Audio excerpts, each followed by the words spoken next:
আমাদের যে সমস্যাগুলো রয়েছে বিভিন্নভাবে সেই সব সমস্যাগুলোর সঙ্গে তারা সমস্যার সমাধানের চেষ্টা করবেন, এমনকি রোহিঙ্গা সমস্যার ব্যাপারেও সমাধানের ইঙ্গিত তারা দিয়েছেন। মালয়েশিয়া ও চীন সফরে একাধিক চুক্তি, দ্বিপাক্ষিক সম্পর্ক জোরদার এবং রোহিঙ্গা সংকট সমাধানে দুই দেশের প্রতিশ্রুতির বিষয়টি জাতীয় সংসদে প্রশংসিত হয়েছে। প্রধানমন্ত্রীকে ধন্যবাদ জানানোর প্রস্তাবে সমর্থন দিয়েছে বিরোধী দলও। আর দুই পক্ষই কূটনৈতিক সাফল্যের পাশাপাশি স্বচ্ছতা এবং জবাবদিহিতার উপর গুরুত্ব আরোপ করেছে। পরে ধন্যবাদ প্রস্তাবটি সংসদের অধিবেশনে সর্বসম্মতিক্রমে গৃহীত হয়।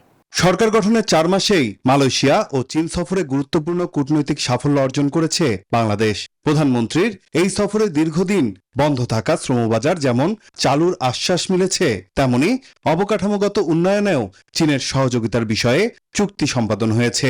পাশাপাশি দেশে চলমান রোহিঙ্গা সমস্যা নিরসনেও দেশ দুটি দিয়েছে সহযোগিতার আশ্বাস।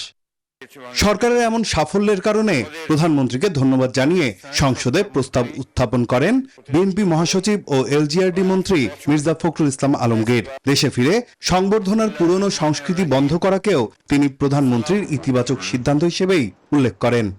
আমাদের যে সমস্যাগুলো রয়েছে বিভিন্নভাবে সেই সব সমস্যাগুলোর সঙ্গে তারা সমস্যার সমাধানের চেষ্টা করবেন, এমনকি রোহিঙ্গা সমস্যার ব্যাপারেও সমাধানের ইঙ্গিত তারা দিয়েছেন এবং সেই ব্যাপারে তারা উদ্যোগ গ্রহণ করবেন বলেও জানিয়েছেন।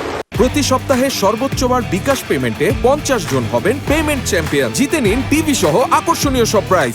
ধন্যবাদ প্রস্তাবকে সমর্থন দিয়ে অর্থমন্ত্রী বলেন, প্রধানমন্ত্রী দেশের রাজনৈতিক সংস্কৃতিতে পরিবর্তনের সূচনা করেছেন।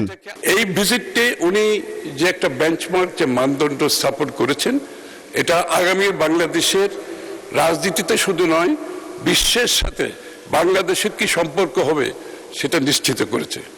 ক্ষমতাসীন দলের করা ধন্যবাদ প্রস্তাবকে সমর্থন জানান বিরোধী দলীয় নেতা। পাশাপাশি বিদেশের সঙ্গে সম্পাদিত সব চুক্তির স্বচ্ছতা ও জবাবদিহিতার ভিত্তিতে সংসদে উপস্থাপনের প্রস্তাব জানান। বিদেশের সাথে যতগুলো মৌলিক চুক্তি সম্পাদিত হবে সেগুলাই সংসদে নিয়ে আসা। এই 350 মানুষই কিন্তু 18 কোটি মানুষ বা 20 কোটি মানুষের প্রতিনিধিত্ব করছেন। তারা যখন জানবেন তখন এর মধ্য দিয়ে সরকার এবং জনগণের সাথে সেতুবন্ধন তৈরি হবে। মালয়েশিয়া ও চীন সফরের অভূতপূর্ণ সাফল্যের জন্য প্রধানমন্ত্রীকে ধন্যবাদ জানিয়ে আনা প্রস্তাবটি সর্বসম্মতিক্রমে সংসদে গৃহীত হয়। প্রস্তাবটি এই মহান সংসদ কর্তৃক সর্বসম্মতিক্রমে গৃহীত হলো। নাইম আলচিকো, নিউজ 24, ঢাকা।